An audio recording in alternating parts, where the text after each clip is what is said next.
के research paper share करा था अपना। हम्म। ये उसको मेरे को थोड़ा समझाएंगे, क्या अप्रोच वगैरह क्या था? इसमें हमने क्या किया था कि हमने इसमें जो गीता के 18 अध्याय है ना, जी। तो उन 18 अध्यायों अध्यायों के ऊपर जो है एक साइको एनालिसिस और लेक्चर सीरीज बनाया था। Psycho analysis. और एक लेक्चर सीरीज बनाया था कि जब अर्जुन युद्ध में जाता है तो उसका क्या मेंटल स्टेटस होता है। हम्म। अब हमारे साथ क्या हुआ कि जब हम पढ़ते थे तो नाइन्थ में फेल हो गए। तो जो हमारी पहली वाली जो बुक थी तो उसमें एड्रिनल को 3 F हार्मोन लिखा था। 3 F, फाइट, फ्लाइट और फ्राइट, ऐसे करके वो बताते थे। तो हमारे एक बहुत पुराने नागर जी करके एक आरएसएस के बड़े पुराने कार्यकर्ता थे और वो हमारे बायोलॉजी के टीचर भी थे। तो वो जब अर्थ बॉम्ब को कटवा रहे थे तो वो एकदम गुस्सा हो जाते थे। तो कहने लगे देखो ये क्या किया भाई इन्होंने, सालों ने, कोर्स वालों ने, कि जब हम फेल हो गए तो दोबारा उसी क्लास में पढ़ना पड़ा। हम्म। मैंने कहा जी ये पुरानी वाली बुक पढ़ें कि अगले वाली बुक पढ़ें। तो उन्होंने कहा भाई ये पुराने वाली बुक में 3 F है, होते हैं 5। तो इन्होंने इसे काटते काटते 2 तक ले आए, फाइट फ्लाइट फाइट फ्लाइट। अरे भाई युद्ध और पलायन ही तो किसी समस्या का हल नहीं है ना। हम्म।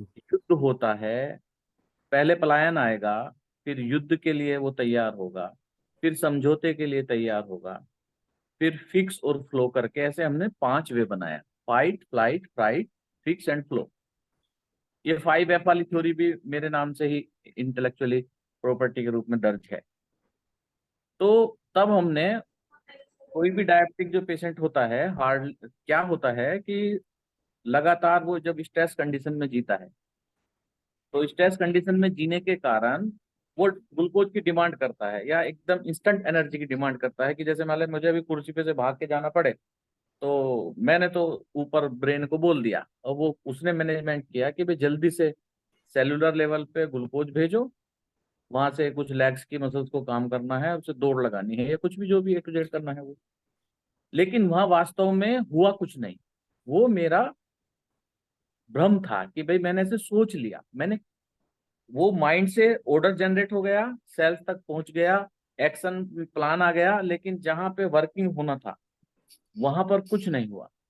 अब सेल्स के पास वो जो ग्लूकोज वहां से गया है उसको रिवर्स करने का कोई तरीका नहीं है, क्योंकि अगर वहां मसल्स हैं तो वो उसको फिर वापस ग्लूकागोन के द्वारा उसमें चेंज करके ग्लाइकोजन में चेंज करके रख देगा, स्टोर कर देगा। लेकिन जहाँ पर मसल्स नहीं है वो डीप सेल्यूलर स्टेट में है, जो मतलब डीप मस्कुलर डीप टिश्यू वाले इस हिस्से में पहुंच गया है, सेल्स के पास है, वहां पे उसके पास कोई तरीका ही नहीं है करने का। तो उसके पास पास जो है वो ज्यादा मात्रा में ग्लूकोज हो जाता है। ज्यादा मात्रा में ग्लूकोज होने के कारण जो ग्लूकोज से अंदर चैनल अंदर जाना चाहिए, ग्लूकोज जितनी क्वांटिटी की रिक्वायरमेंट है वो बंद हो जाते हैं, अंदर ग्लूकोज नहीं जा पाता। तो उसका जो इंट्रासेलुलर पोर्टेशन है, उसका आना जाना है, सेल्स के द्वारा आना जाना है, या जो डीप टिश्यू वाली सेल्स है, मान लो एक्स्ट्रा सेलुलर फ्लूइड है, यहाँ पर ब्लड है, ब्लड के बाद एक्स्ट्रा सेलुलर फ्लूइड आ गया, उसने ग्लूकोज को वहां डाल दिया, फिर ये एकदम फ्रंट वाली सेल्स आ गई, इनके पीछे डेस्मोसोम से जुड़ी उसकी नेबरहुड वाली सेल्स आ गई, फिर डीप और सेल्स आ गई, फिर और सेल्स आ गई। तो वहां तक उसको ग्लूकोज पहुंचाना है। तो वहां तक वो ग्लूकोज डायरेक्ट सर्कुलेशन से नहीं जाएगा, तो वो वार्ड की व्यवहार से जाएगा। यानी कि वो जैसे हम कोई सामान हमें लंबा दूरी तक पहुंचाना होता है तो एक यहाँ खड़ा हो जाता है, एक यहाँ, एक यहाँ, वो इसको देगा, इसको देगा, इसको देगा, ऐसे करके दूर चल जाता है। तो ऐसे ही ग्लूकोज या जो भी सेल्स की डिमांड है वो ऐसे वहां तक जाती है। लेकिन वो ऑलरेडी वहां पर वो हो ही गया। तो अर्जुन की अवस्था वो वाली अवस्था है जहां से लेक्चर शुरू होता है। देखिए, मैंने अभी तक जितनी चीजें वो देखी, मैंने आपका वो टॉपिक देखा तो अभी मैं पढ़ नहीं पाया क्योंकि कल काफी सारे लोग घर पे आए हुए थे। तो मेनली क्या मैंने ऑब्जर्व करा, कोयले में और डायमंड में क्या फर्क होता है? उसका कंप्रेशन जो होता है वो कंप्रेशन ज्यादा हो जाता है। डायमंड में होता है कार्बन ही। और कोयला इन दोनों और के बीच डायमंड जो है उनका केमिकल कॉम्पोजिशन तो सेम ही है। सेम है। ठीक है ना। अब ये थ्योरी आप शुगर पे लगा लीजिए। हम्म। शुगर जो है वो गन्ने के रस से बनती है। हम्म। गन्ने का रस में जो शुगर है उसका केमिकल स्ट्रक्चर देख लीजिए।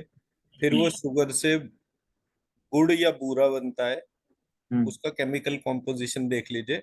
उस हम्म। गुड़ और बूरे के बाद उसमें जो है हम कॉन्सेंट्रेट करते जाते हैं, फिर कुछ केमिकल्स मिलाते हैं और फाइनली हमारे को शुगर मिलती है। हम्म। हम जो सबसे बड़ी गलती कर रहे हैं केमिकल स्ट्रक्चर को अंडरस्टैंड करने के तौर पे वो ये है कि हम C6H5O6 करके जो है उसको ग्लूकोज कह रहे हैं।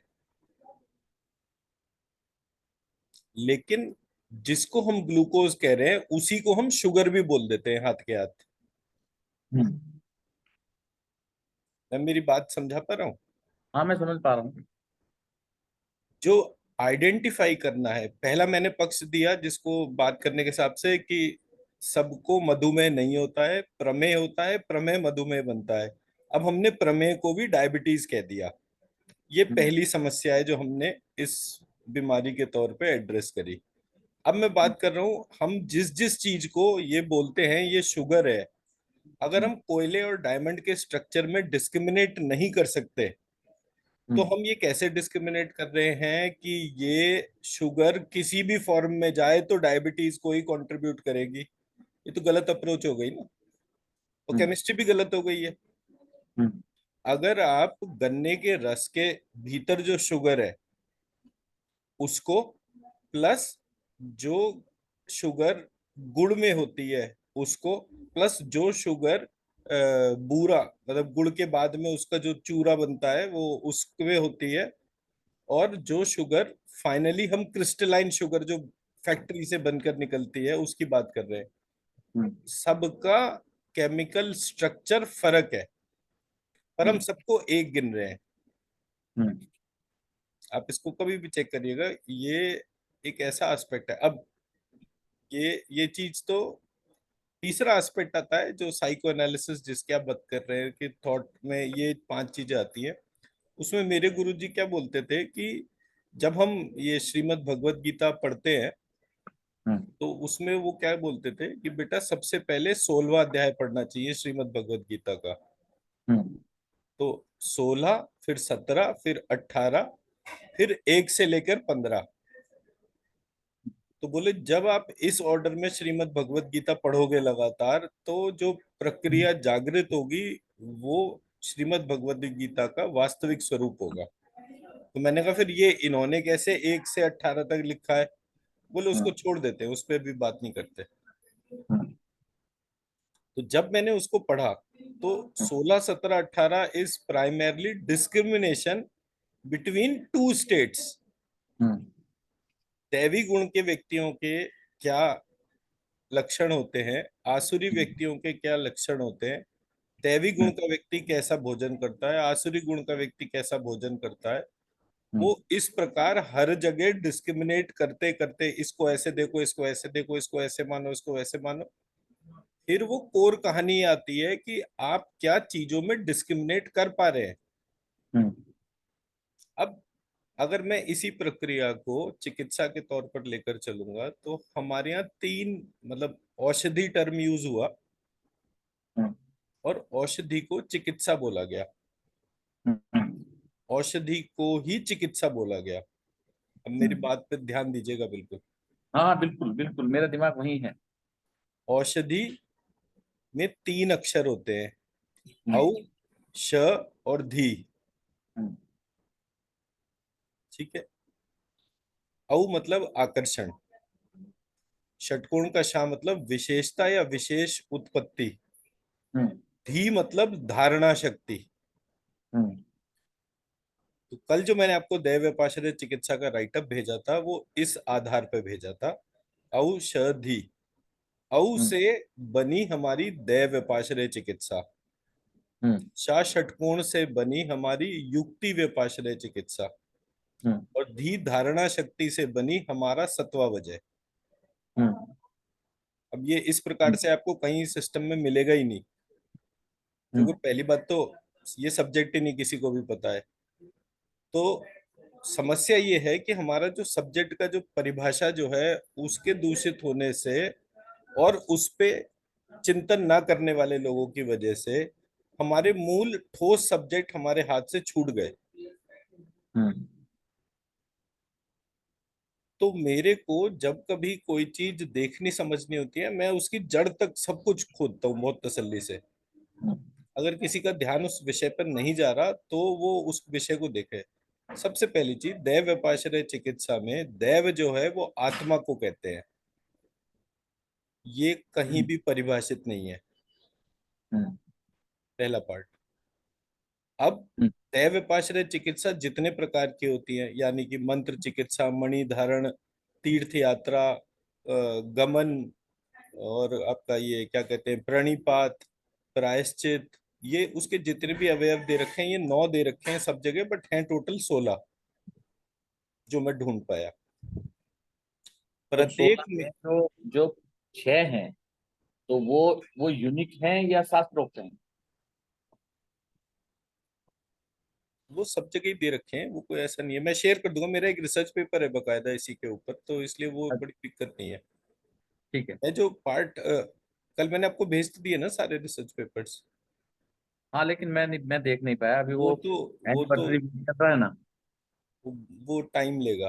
वो दोनों ही चीजों में टाइम लेगा। एक तो वो पूरी प्रक्रिया जो है वो समझना भी डिफिकल्ट है कि ये कैसे कहानी जुड़ रही है।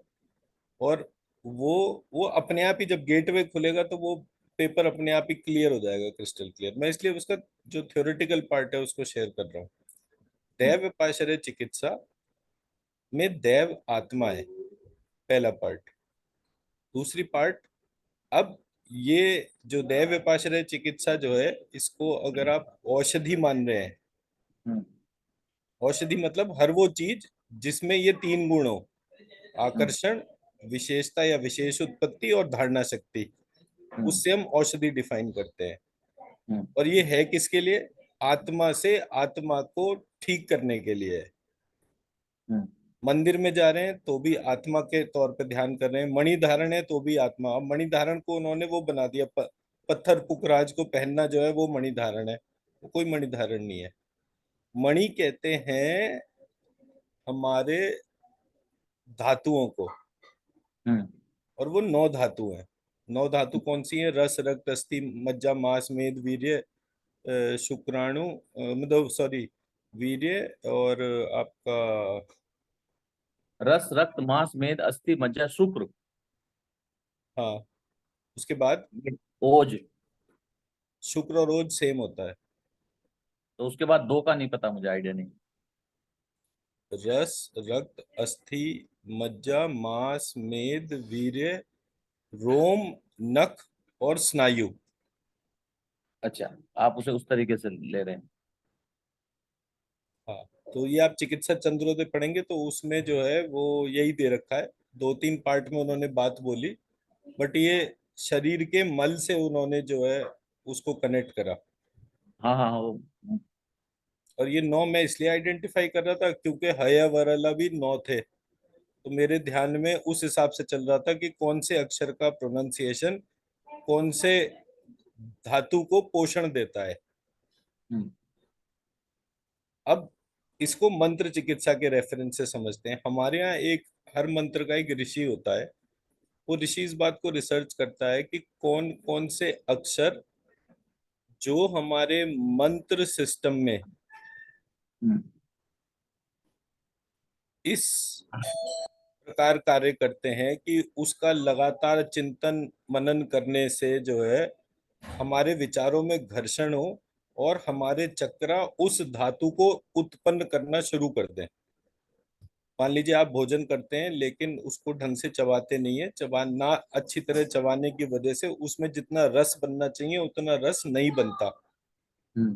तो वो उतना रस बनाने के लिए जो अक्षर उसके लिए रिस्पॉन्सिबल है, उस प्रक्रिया को ट्रिगर करने के लिए, उस अक्षर का एक मंत्र बना देते हैं। तो उन्होंने एक प्रक्रिया को देखा कि एक मानव शरीर के अंदर जो संपूर्ण उसका लक्षण कहा जाता है, वो वीर्य को कहा जाता है। हम्म। और वीर्य के अधिष्ठाता शिव है, तो उन्होंने मंत्र बनाया श्वी नमः शिवाय। हम्म। श्वी नमः शिवाय। हम्म। उसमें श्वी जो है आधा षटकोण का श, व बड़ी की मात्रा, हम्म। नमः, और शिवाय में षटकोण का श। हम्म। तो श्वी नमः शिवाय जब हम करते हैं तो हमारा जो है ये कार्य शरीर के भीतर वीर्य जो है उसका वर्धन करना शुरू कर देता है। तो आयुर्वेद में क्या कहते हैं उसको, औषधियों को,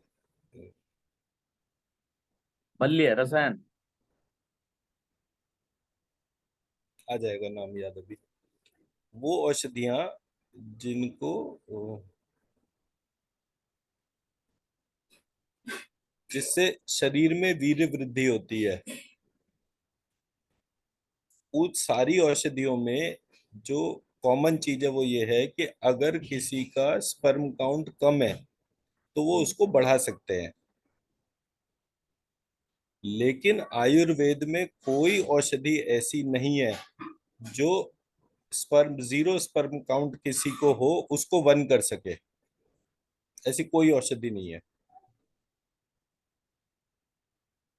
कम को ज्यादा किया जा सकता है, बट जीरो को जो है वो कम तक नहीं पहुंचाया जा सकता। मतलब आप ऐसा कहना चाह रहे हैं कि एजोस्पर्मिया को नॉर्मल नहीं किया जा सकता? अभी मेरी बात पूरी होने दीजिए। अभी तो मैंने अच्छा। पूरे पत्ते रखे ही नहीं ना सामने। मैं हाँ, क्यों ओके। दैवपाश्रय मजा तो तभी आ चिकित्सा रहा था। मैं क्यों दैवपाश्रय चिकित्सा को आयुर्वेद का स्टार्टिंग पॉइंट मानता हूँ, उसका सबसे बड़ा कारण यह है कि उन्होंने जीरो को वन करने की कला दैवपाश्रय में दे रखी थी, वन को टेन करने की आयुर्वेद में दे रखी थी। हाँ, ये आप कह सकते हैं। तो आयुर्वेद में जिसको हम कहते हैं कि दवाई खाकर आप कुछ भी अटेन कर सकते हैं, वो जीरो स्पर्म पर एप्लीकेबल नहीं है। वो वन स्पर्म है तो वन को मिलियन में कन्वर्ट कर सकता है, बट अगर किसी का स्पर्म काउंट जीरो आता है उसको आयुर्वेद नहीं ठीक कर सकता। दैवपाश्रय चिकित्सा में ये जो मंत्र है श्मी नमः शिवाय, इसको करने से जीरो का भी वन हो जाता है। उसके बाद आप आयुर्वेदिक औषधि दीजिए और वो खड़ा हो जाएगा। हाँ, मैं मेरी बात समझा पाया? मैं आपकी बात समझ पाया, लेकिन मैं उसे इसलिए, मैं मतलब, माफ कीजिएगा, मेरा उससे कोई वो नहीं है, मैं उसे ही देवाप्सरा को भी ही समझने की कोशिश कर रहा हूँ। हम्म। लेकिन एजोस्पर्मिया का जो एक केस था, वो हमने उसकी बेटी पैदा करके ही ठीक किया कोरोना के टाइम में। और ये बच्चा जो है वह है हैदराबाद के, और पूना में जॉब करते हैं, दोनों पर इंजीनियर उनका है। स्पर्म काउंट जीरो नहीं होगा फिर, वो होगा स्पर्म काउंट कम होगा, बहुत कम होगा। हाँ, मैं उसके लिए नहीं कह रहा हूँ, इसलिए मैंने एकदम से स्ट्राइक किया कि वो एजोस्पर्मिया को नॉर्मल करने के लिए कह रहे हैं आप।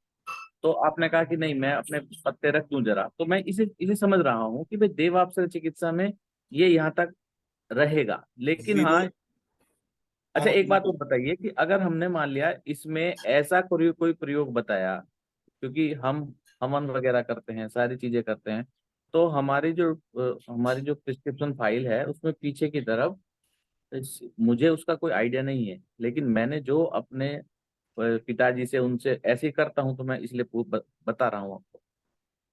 यजाग्रतो दूरमुदयति देवम तदुसु तथैवैति दुरंगमम ज्योतिषाम ज्योतिरेकम तन्मे मनासि संकल्पमस्तु, ऐसे करके मंत्र आते हैं। 6 मंत्र हैं जिनके बाद में शिव संकल्प मस्तु लगाया जाता है। हम्म। मुझे ऐसी कहानियां बताई गई, या मैंने ऐसा सुना है कि जब माँ पार्वती, जहाँ अभी ये अपने प्रधानमंत्री मोदी जी ध्यान करने गए थे, वहां पर 2 ही व्यक्तियों का ऐसा हिस्ट्री मिलती है कि जो उसको जंप करके और पार करके, वो चैनल जो है बीच का, उसको पार करके उस पर्वत पर बैठे।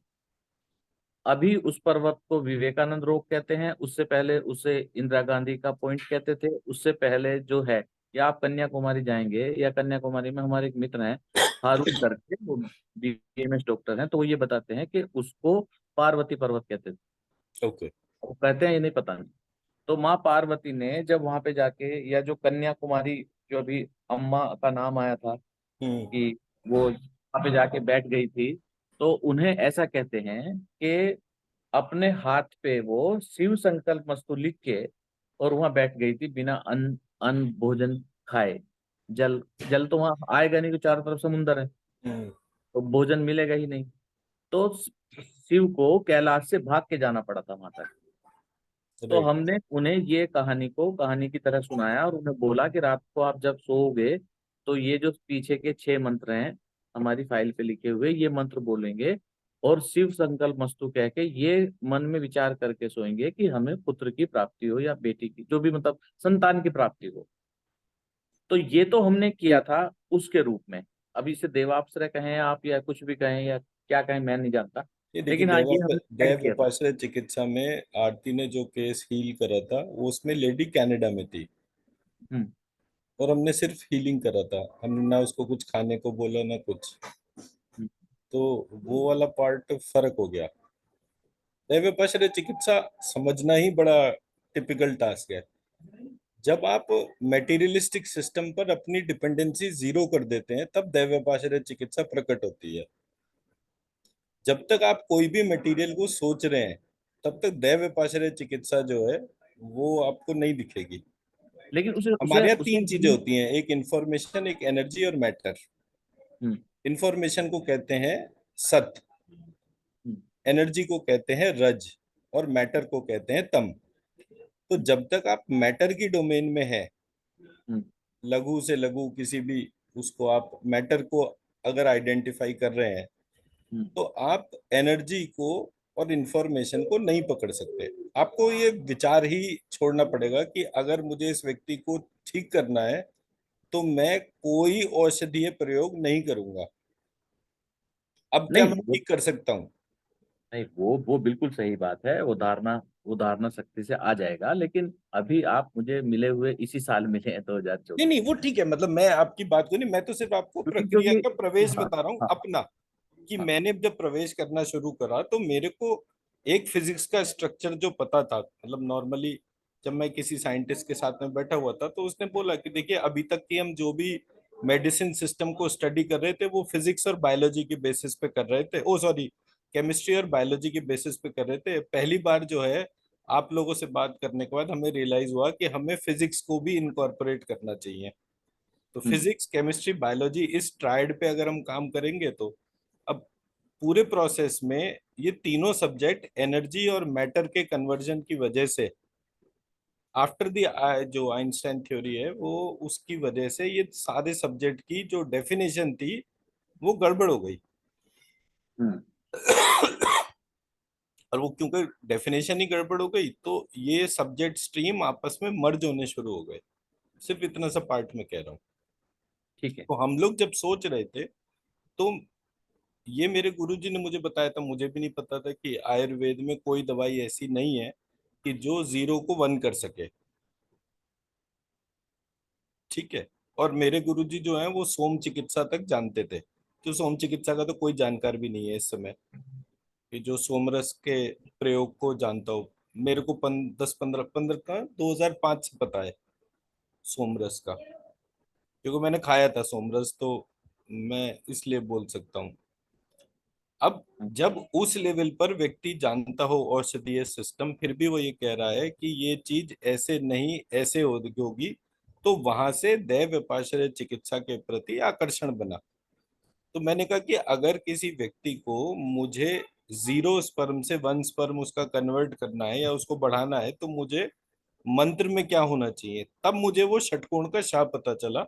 क्योंकि पारद संहिता में शिव को वीर्य स्वरूप बोला गया, और इसमें जो है, ये क्या कहते हैं इसको, तो वो जो शिव जो है, उसका प्योर डेफिनेशन जब पता चलती है, तो वो कहाँ से पता चलती है, बोले जब इसको षटकोण का शाप बनाते हैं, तभी वो शिव का स्वरूप प्रकट होता है। इस हम्म। आधार पे मैं ये कह रहा हूँ कि श्री नमः शिवाय जो बीज मंत्र है, इसका प्रयोग करने से व्यक्ति को बहुत तेजी से पुरुषत्व की प्राप्ति होती है। हम्म। तो जो उसका गुण धर्म है वो गुण धर्म परिवर्तित होने शुरू हो जाते हैं।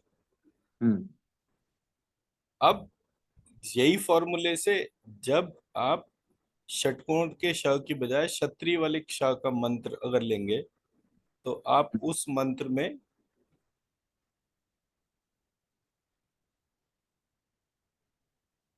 मतलब शिव को ओम नमः शिवाय अगर आपने बोला तो इसको शक्ति नमः शक्त्याय शक्ति नमः कर लेंगे ना उसको। हम्म। शक्ति नमः शिवाय, षटकोण वाला से। नहीं शिवाय नहीं लिखेंगे, शक्ति मतलब आधा मैं लिख के दिखाता हूँ।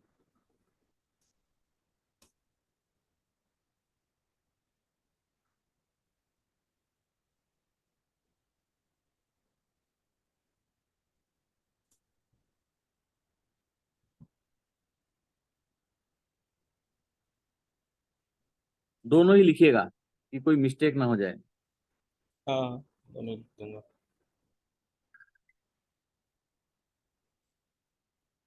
ये हम शक्ति टर्म जो यूज करते हैं इसको ही हम यूज करेंगे।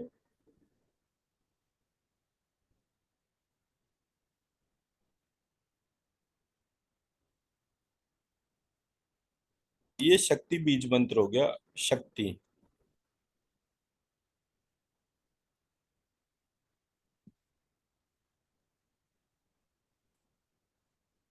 हम्म। अब नमः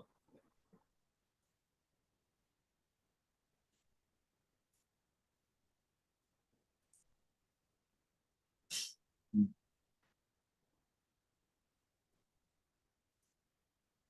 शक, शक, शक्ति नमः।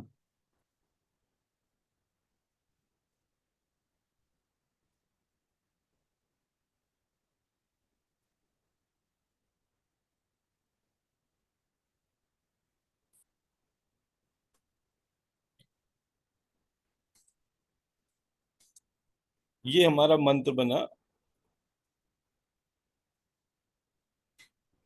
शक्ति शक्ति नमः। हम्म।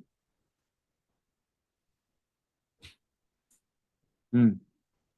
इस मंत्र को लगातार लिखने से किसी भी मतलब आप ट्रांसजेंडर को भी अगर आप यूज करो कि भाई ट्रांसजेंडर फेमिनाइन क्वालिटी वाला जो है वो जब शिव वाले मंत्र को करेगा तो उसका पुरुषत्व बढ़ जाएगा और ये करने से उसका स्त्रीत्व बढ़ेगा। अच्छा, इसमें जो पुरुषत्व वाला है, जो षटकोण वाले सीवी से शुरू होगा, जरा वो भी लिख दीजिए प्लीज। एक सेकंड।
ये हो गया जी।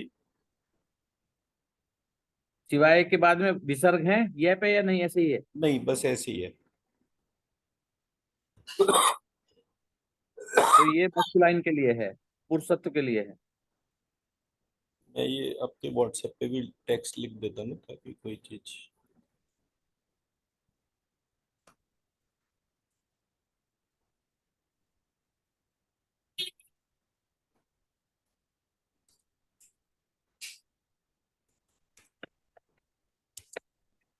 तो जब लड़के के जैसी लड़की हो तो हम्म। शक्ति नमः शक्य। हम्म।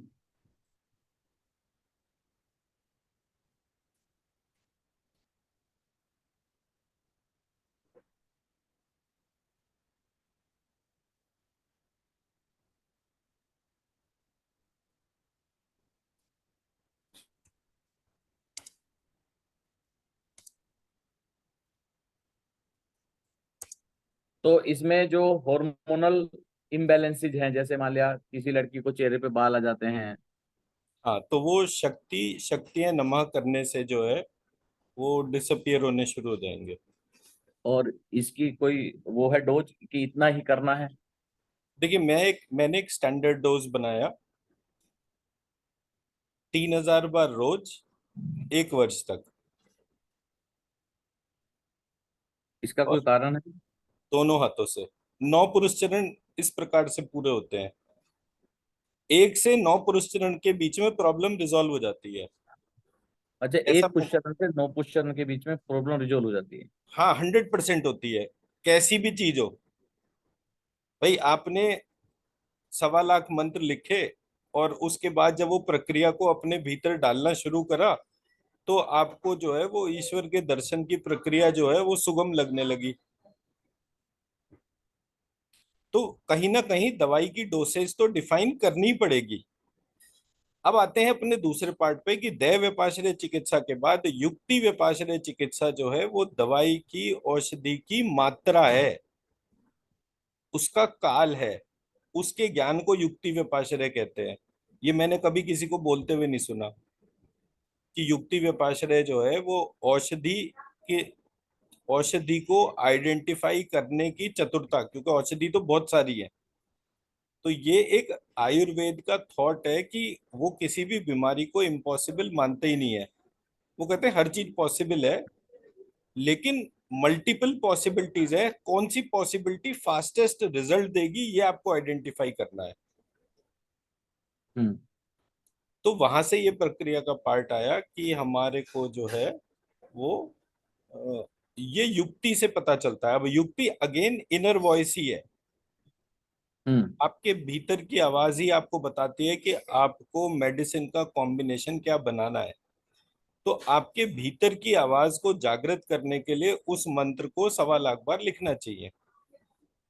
और 1.25 लाख की 9 पुरुष चरण जब होते हैं किसी भी व्यक्ति के, उस बीच में वो प्रॉब्लम रिजॉल्व हो जाती है। हम्म। तो जब आप पार्वती जी को लगातार ध्यान करेंगे और उसको सतत ध्यान करते करते जो है जब आप उसको आइडेंटिफाई करेंगे, तब आपके भीतर वो शक्ति जागृत हो जाएगी। तो प्रॉब्लम का सॉल्यूशन है। आज बहुत सारे लोग कहते हैं ना कि ये जो आजकल का जो बीमारी, सबसे बड़ी बीमारी जो है वो ये है कि एक व्यक्ति को यही नहीं पता कि उसका जेंडर क्या है। वो कभी अपने आप को स्त्री मान लेता है, कभी अपने आप को पुरुष मान लेता है, और पूरा सिस्टम जो है उस प्रक्रिया को जस्टिफाई करने में लग रहा है। आप हम्म। उसको रोग मानो, रोग का उपचार हो जाएगा, बात खत्म हो गई। और जिसको पता होगा वही बताएगा। अब कोई अपनी बीमारी को ही सही मान रहा हो कि नहीं ये तो ऐसा नहीं है ऐसा है, तो वहां पे समस्या हो जाती है।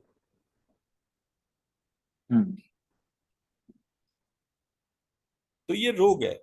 और देवी भागवत के प्रयोग से स्त्रीत्व की प्राप्ति होती है।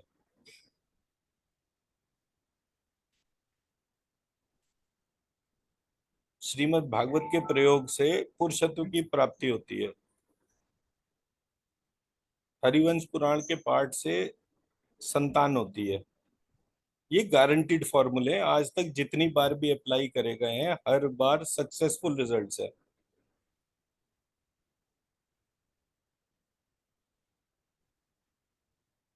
हम्म। तो सबसे पहले दैवपाश्रय चिकित्सा, उसके 16 अवयव हैं जो आपको आत्मा को पोषण देने के लिए जो 16 अवयव पे रिसर्च हुई है।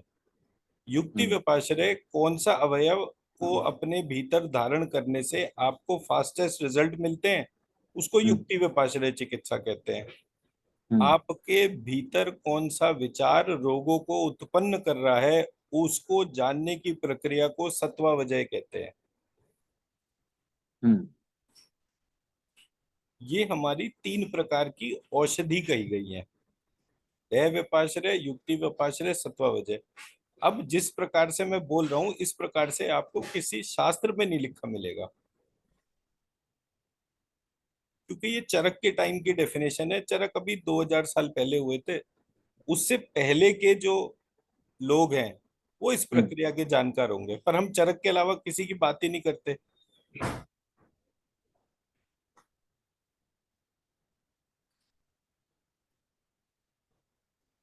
सही बात है आपकी। पर जो हमारे यहाँ के आयुर्वेदाचार्य हुए उन्होंने इस बात को स्वीकार करा कि कुछ चीजें ऐसी हैं जो मटेरियल की डोमेन से पहले की हैं। तो जो डोमेन पे मटेरियल अप्लाई नहीं हो रहा है, तो मटेरियल वो किसको कह रहे हैं, ये उसका पार्ट है।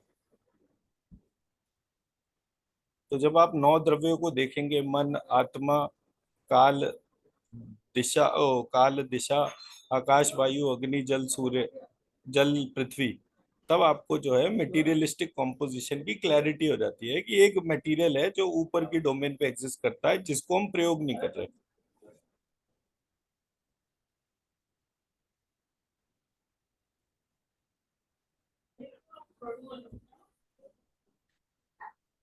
ठीक है।